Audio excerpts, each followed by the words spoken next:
ओम शांति। आज प्यारे बाप दादा के 17 सितंबर के महावाक्य हैं और आज के महावाक्यों में बाबा हम बच्चों को पुरुषोत्तम बना रहे हैं।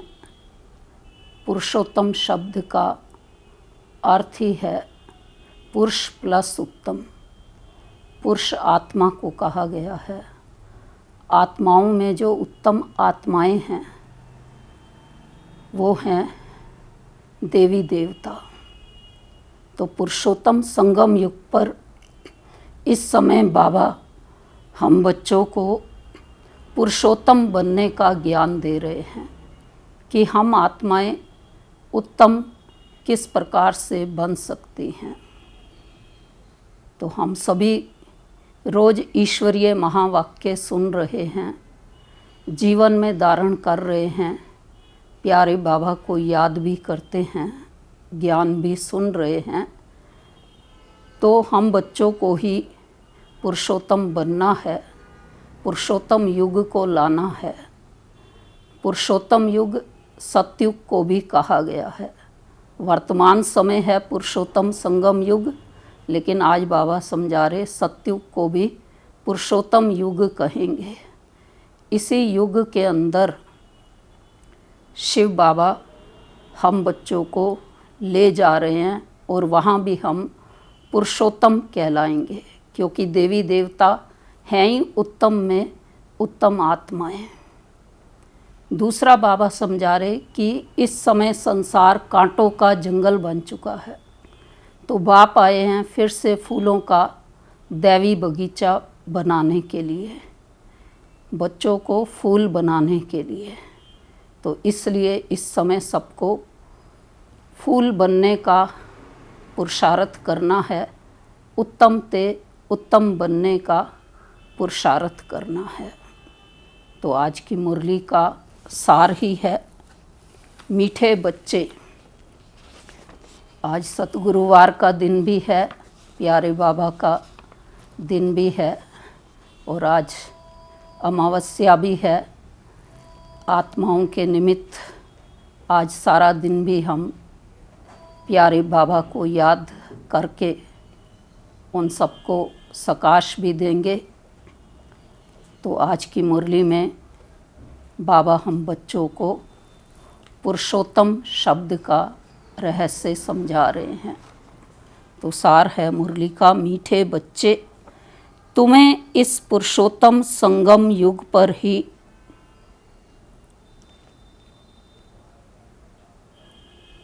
उत्तम से उत्तम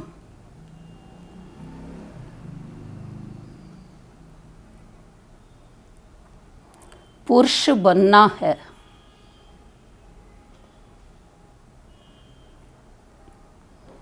सबसे उत्तम पुरुष हैं यह लक्ष्मी नारायण। प्रश्न है, तुम बच्चे बाप के साथ साथ कौन सा एक गुप्त कार्य कर रहे हो? उत्तर है, आदि सनातन देवी देवता धर्म और दैवी राजधानी की स्थापना। तुम बाप के साथ गुप्त रूप से यह कार्य कर रहे हो। बाप बागवान है जो आकर कांटों के जंगल को फूलों का बगीचा बना रहे हैं। उस बगीचे में कोई भी खौफनाक दुख देने वाली चीज़ें होती नहीं। गीत है, आखिर वह दिन आया आज जिस दिन का रास्ता तकते थे। ओम शांति। रूहानी बाप बैठ रूहानी बच्चों को समझाते हैं। समझाएंगे तो जरूर शरीर द्वारा। आत्मा शरीर बिगर कोई भी कार्य कर नहीं सकती। रूहानी बाप को भी एक ही बार पुरुषोत्तम संगम युग पर शरीर लेना पड़ता है। यह संगम युग भी है, इनको पुरुषोत्तम युग भी कहेंगे, क्योंकि इस संगम युग के बाद फिर सतयुग आता है। सतयुग को भी पुरुषोत्तम युग कहेंगे। बाप आकर स्थापना भी पुरुषोत्तम युग की करते हैं। संगम युग पर आते हैं तो जरूर वह भी पुरुषोत्तम युग हुआ। यहाँ ही बच्चों को पुरुषोत्तम बनाते हैं, फिर तुम पुरुषोत्तम नई दुनिया में रहते हो। पुरुषोत्तम अर्थात उत्तम ते उत्तम पुरुष, यह राधे कृष्ण अथवा लक्ष्मी नारायण हैं। यह ज्ञान भी तुमको है और धर्म वाले भी मानेंगे बरोबर यह हेवन के मालिक हैं। भारत की बड़ी भारी महिमा है, परंतु भारतवासी खुद नहीं जानते। कहते भी हैं ना, फलाना स्वर्गवासी हुआ, परंतु स्वर्ग क्या चीज़ है यह समझते नहीं। आपे ही सिद्ध करते हैं कि स्वर्ग गया। इसका मतलब कहाँ था? अगर कोई कहता फलाने का स्वर्गवास हो गया, स्वर्ग गया, तो इसका मतलब नरक में था। हेवन तो जब बाप स्थापन करे, वह तो नई दुनिया को ही कहा जाता है। दो चीज़ें हैं ना, स्वर्ग और नरक। मनुष्य तो स्वर्ग को लाखों वर्ष कह देते हैं। तुम बच्चे समझते हो कल स्वर्ग था, इनों की राजाई थी, फिर बाप से वर्षा ले रहे हो। बाप कहते हैं, मीठे लाडले बच्चे, तुम्हारी आत्मा पतित है, इसलिए हेल में ही है। कहते भी हैं अभी कलयुग के 40,000 वर्ष बाकी हैं, तो जरूर कलयुग वासी कहेंगे ना, पुरानी दुनिया तो है ना। मनुष्य बिचारे घोर अंधियारे में है। पिछाड़ी में जब आग लगेगी तो यह सब खत्म हो जाएंगे। तुम्हारी प्रीत बुद्धि है, नंबरवार पुरुषार्थ अनुसार जितना प्रीत बुद्धि होगी उतना ऊंच पद पाएंगे। सवेरे उठकर बहुत प्यार से बाप को याद करना है। कितना प्यार से बाबा को याद करें अमृत वेले। बाबा कह रहे हैं कि भले प्रेम के आंसू भी आए, क्योंकि बहुत समय के बाद बाप आकर मिले हैं। बाबा आप आकर हमको दुख से छुड़ाते हो। हम विषय सागर में गोते खाते कितना दुखी होते आए हैं। अभी यह है रौरव नरक। अभी तुमको बाबा ने सारे चक्र का राज समझाया है। मूल वतन क्या है वह भी आकर बताया है। पहले तुम नहीं जानते थे। इसको कहते ही हैं कांटों का जंगल। स्वर्ग को कहा जाता है, क्या नाम देते बाबा? गार्डन ऑफ अल्लाह, फूलों का बगीचा। बाप को बागवान भी कहते हैं ना। तुमको फूल से फिर कांटा कौन बनाते हैं? रावण। तुम बच्चे समझते हो भारत फूलों का बगीचा था, अब जंगल है। जंगल में जानवर बिच्छू आदि रहते हैं। सतयुग में कोई खौफनाक जानवर आदि होते नहीं। शास्त्रों में तो बहुत बातें लिख दी हैं। कृष्ण को सर्प ने डसा, यह हुआ। कृष्ण को फिर द्वापर में ले गए हैं। बाप ने समझाया है भक्ति बिल्कुल अलग चीज है। ज्ञान सागर एक ही बाप है। ऐसे नहीं कि ब्रह्मा विष्णु शंकर ज्ञान के सागर हैं, नहीं। पतित पावन एक ही ज्ञान सागर को कहेंगे। ज्ञान से ही मनुष्य की सद्गति होती है। सद्गति के स्थान हैं दो। कौन से? मुक्ति धाम और जीवन मुक्ति धाम। अभी तुम बच्चे जानते हो यह राजधानी स्थापन हो रही है, परंतु गुप्त। बाप ही आकर आदि सनातन देवी देवता धर्म की स्थापना करते हैं, तो सब अपने अपने मनुष्य चोले में आते हैं। बाप को अपना चोला तो है नहीं, इसलिए इनको निराकार गॉड फादर कहा जाता है। बाकी सब हैं साकारी, इनको कहा जाता है इनकॉर्पोरियल गॉड फादर। इनकॉर्पोरियल आत्माओं का निराकारी, निराकार परम पिता परमात्मा निराकारी आत्माओं का। तो तुम आत्माएं भी वहाँ रहती हो, बाप भी वहाँ रहते हैं, परंतु हैं गुप्त। बाप ही आकर आदि सनातन देवी देवता धर्म की स्थापना करते हैं। मूल वतन में कोई दुख नहीं।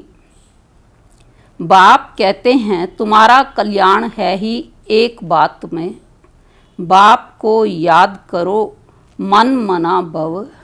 बस बाप का बच्चा बना, बच्चे को वर्षा अंडरस्टूड है।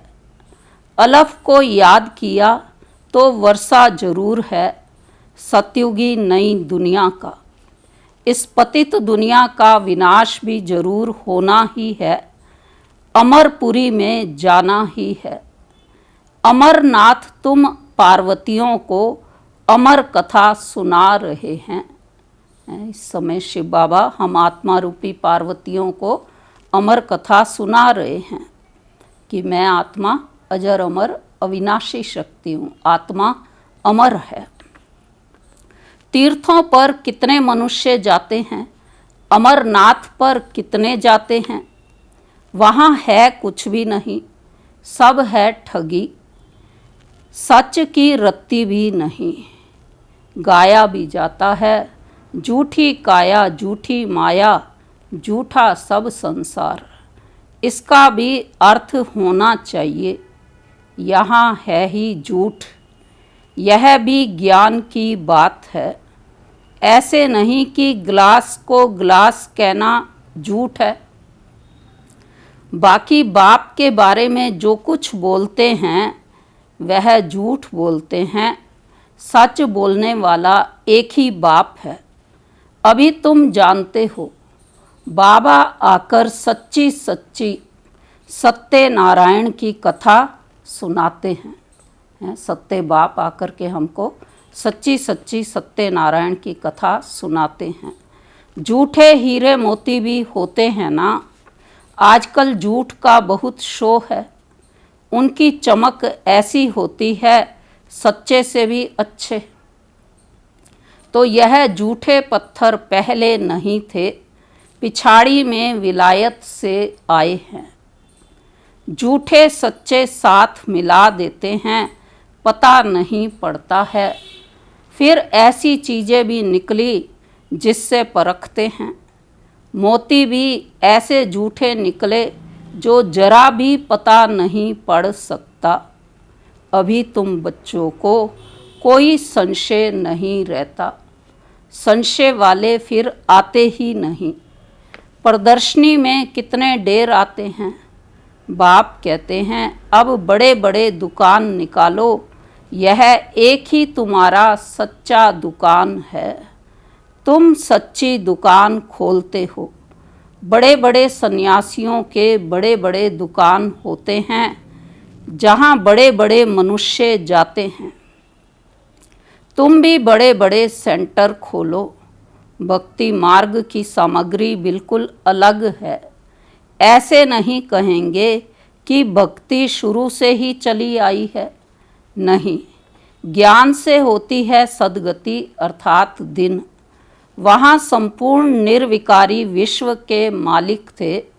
मनुष्यों को यह भी पता नहीं कि यह लक्ष्मी नारायण विश्व के मालिक थे। सूर्यवंशी और चंद्रवंशी और कोई धर्म होता नहीं। बच्चों ने गीत भी सुना।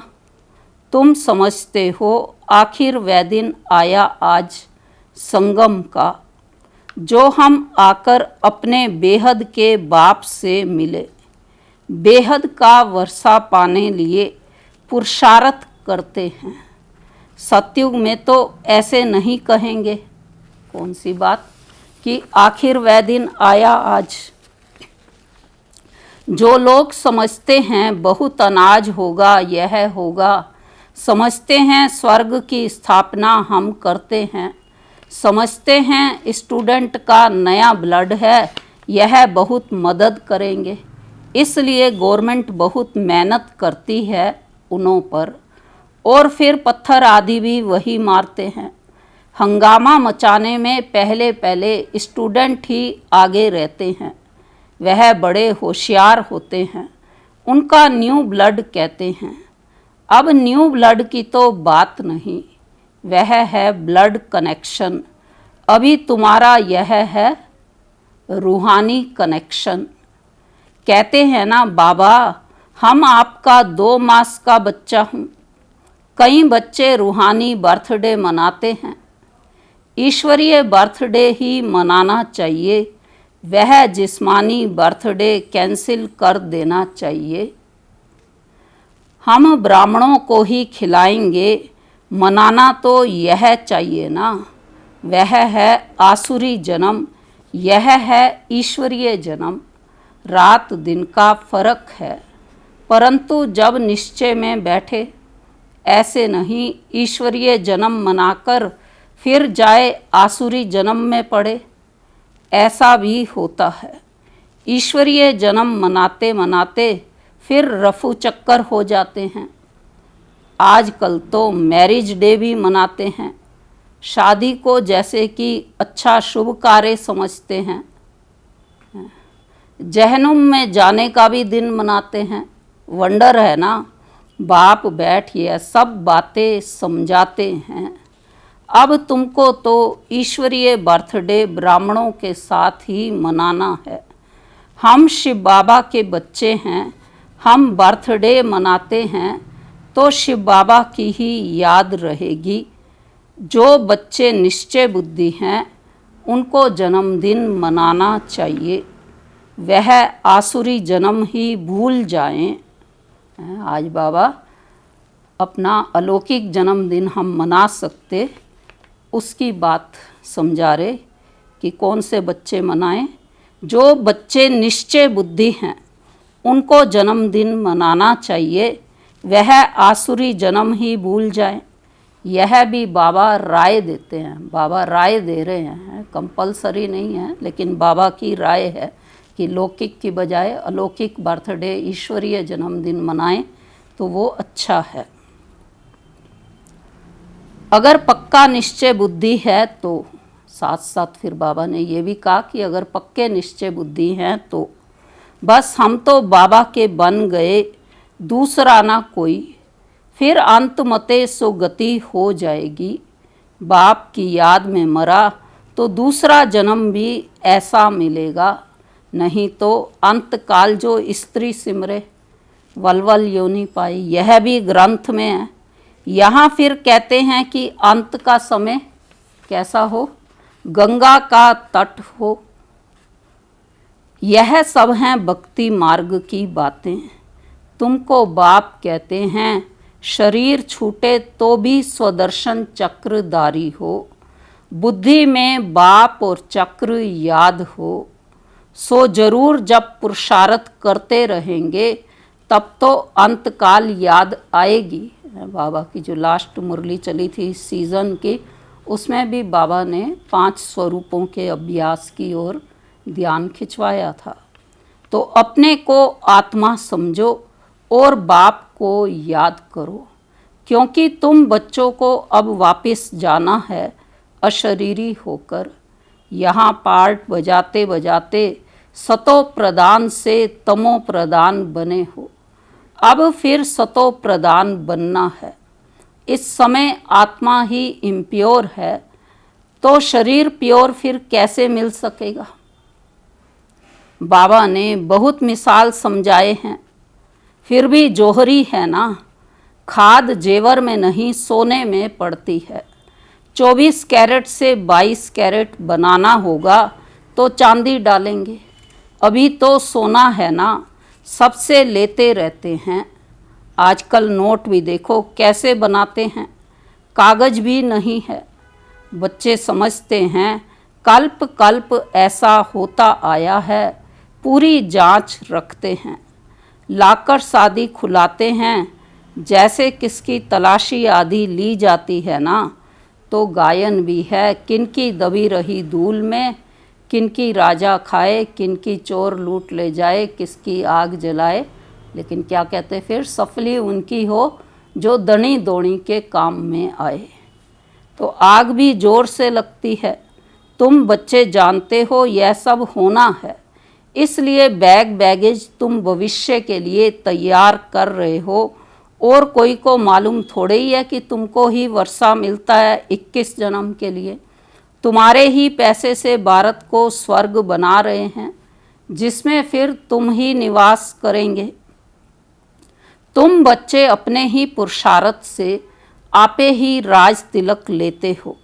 गरीब निवास बाबा स्वर्ग का मालिक बनाने आए हैं, लेकिन बनेंगे तो अपनी पढ़ाई से, कृपा या आशीर्वाद से नहीं। टीचर का तो पढ़ाना धर्म है, कृपा की बात नहीं। टीचर को गवर्नमेंट से पगार मिलती है, सो तो ज़रूर पढ़ाएंगे। इतना बड़ा इजाफा मिलता है, पद्मा पदम पति बनते हो। कृष्ण के पाँव में पद्म की निशानी देते हैं। तुम यहाँ आए हो भविष्य में पद्म पति बनने। बाबा हमें समझा रहे कि कृष्ण के पाँव में जो पद्म कमल का फूल दिखाया गया है, तो वो क्यों दिखाते, क्योंकि यहाँ हम आए हैं भविष्य में पद्मा पद्म पति बनने। तुम बहुत सुखी, शाहूकार, अमर बनते हो, काल पर विजय पाते हो। इन बातों को मनुष्य समझ ना सके। तुम्हारी आयु पूरी हो जाती है, अमर बन जाते हो। उन्होंने फिर पांडवों के चित्र लंबे चौड़े बना दिए हैं। समझते हैं पांडव इतने लंबे थे। अब पांडव तो तुम हो, कितना रात दिन का फर्क है। मनुष्य कोई ज़्यादा लंबा तो होता नहीं, 6 फुट का ही होता है। भक्ति मार्ग में पहले पहले शिव बाबा की भक्ति होती है, वह तो बड़ा बनाएंगे नहीं। पहले शिव बाबा की अवैभिचारी भक्ति चलती है, फिर देवताओं की मूर्तियां बनाते हैं, उनके फिर बड़े बड़े चित्र बनाते हैं, फिर पांडवों के बड़े बड़े चित्र बनाते हैं। यह सब पूजा के लिए चित्र बनाते हैं। लक्ष्मी की पूजा 12 मास में एक बार करते हैं। जगदम्बा की पूजा रोज करते रहते हैं। यह भी बाबा ने समझाया है, तुम्हारी डबल पूजा होती है। मेरी तो सिर्फ आत्मा यानी लिंग की ही होती है। तुम्हारी शालिग्राम के रूप में भी पूजा होती है, और फिर देवताओं के रूप में भी पूजा होती है। रुद्र यज्ञ रचते हैं तो कितने शालिग्राम बनाते हैं, तो कौन बड़ा हुआ। रुद्र यज्ञ रचा जाता है तो कितने सारे शालिग्राम बनाते, छोटे छोटे गोल गोल, तो कौन बड़ा हुआ। तब बाबा बच्चों को नमस्ते करते हैं, कितना ऊंच पद प्राप्त कराते हैं। शिव के साथ साथ शालिग्रामों की भी पूजा होती है, इसलिए बाबा ने कहा कि बाबा बच्चों को नमस्ते करते, क्योंकि बाबा अपने से भी ज़्यादा ऊंच पद प्राप्त कराते हैं। बाबा कितनी गुये गुये बातें सुनाते हैं, तो बच्चों को कितनी खुशी होनी चाहिए। हमको भगवान पढ़ाते हैं भगवान भगवती बनाने के लिए, कितना शुक्रिया मानना चाहिए। बाप की याद में रहने से स्वप्न भी अच्छे आएंगे, साक्षात्कार भी होगा। अच्छा, मीठे मीठे सिकी लदे बच्चों प्रति माता पिता बाप दादा का याद प्यार और गुड मॉर्निंग। रूहानी बाप की रूहानी बच्चों को नमस्ते। हम रूहानी बच्चों की रूहानी बाप दादा को नमस्ते। धारणा की पॉइंट है पहली, अपना ईश्वरीय रूहानी बर्थडे मनाना है, रूहानी कनेक्शन रखना है, ब्लड कनेक्शन नहीं। आसुरी जिस्मानी बर्थडे भी कैंसिल, वह फिर याद भी ना आए। दूसरा, अपना बैगेज भविष्य के लिए तैयार करना है, अपने पैसे भारत को स्वर्ग बनाने की सेवा में सफल करने हैं। अपने पुरुषार्थ से अपने को राज तिलक देना है। वरदान है, स्मृति का स्विच ऑन कर सेकंड में अशरीरी स्थिति का अनुभव करने वाले प्रीत बुद्धि भव। स्लोगन है, देहबान की मिट्टी के बोझ से परे रहो तो डबल लाइट फरिश्ता बन जाएंगे। वरदान का स्पष्टीकरण है, जहाँ प्रभु प्रीत है वहाँ अशरीरी बनना 1 सेकंड के खेल के समान है। जैसे स्विच ऑन करते ही अंधकार समाप्त हो जाता है, ऐसे प्रीत बुद्धि बन स्मृति का स्विच ऑन करो तो देह और देह की दुनिया की स्मृति का स्विच ऑफ हो जाएगा। यह सेकंड का खेल है। मुख से बाबा कहने में भी टाइम लगता है, लेकिन स्मृति में लाने में टाइम नहीं लगता। यह बाबा शब्द ही पुरानी दुनिया को भूलने का आत्मिक बम है। अच्छा, ओम शांति।